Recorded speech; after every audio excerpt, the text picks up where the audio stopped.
Pulim kam, Gentra ololmayman, Lacetti'ga yetadi, Lacetti olaman deb yuruvdingizmi? Endi bo'ldi, Gentraga pulingiz yetadi. Chunki men shunaqasidan topib qo'ydim. Uni qarang.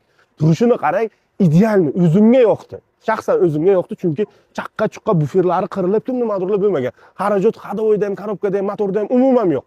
Mana shuncha zo'r 2015-yilda ishlab chiqarilgan Gentra mexanika.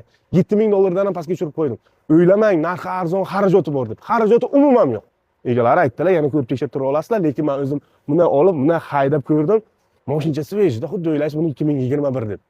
Salon holatini o'zingiz bitta ko'rsangiz, o'zingiz besh ketib borasiz. Gaz 4-paketdan propan gaz qo'yilgan, polностью eshiklari shuncha qilingan ekan, chuqur polliklar, pult qo'yilgan, Tesla monitor, yangicha tablo.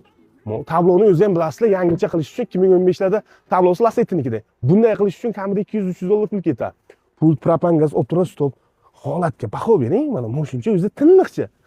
Egalari aytdilar mana, orqalari ham, qazonlari ham yaxshi, propan gaz qo'yib qo'yganlar.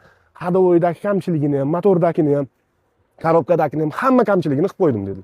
Mashina zo'r, kraskasi krilo kapotda bu, yana qaysidir joyda petnosi bor ekan. Lekin narxiga 100% arziydi-ku. Mashinani ko'ryapsizlar, tarrangcha. Yana diskani ham 3-paytda diska qo'yib qo'yilgan. Balonlari ham zo'r holatda.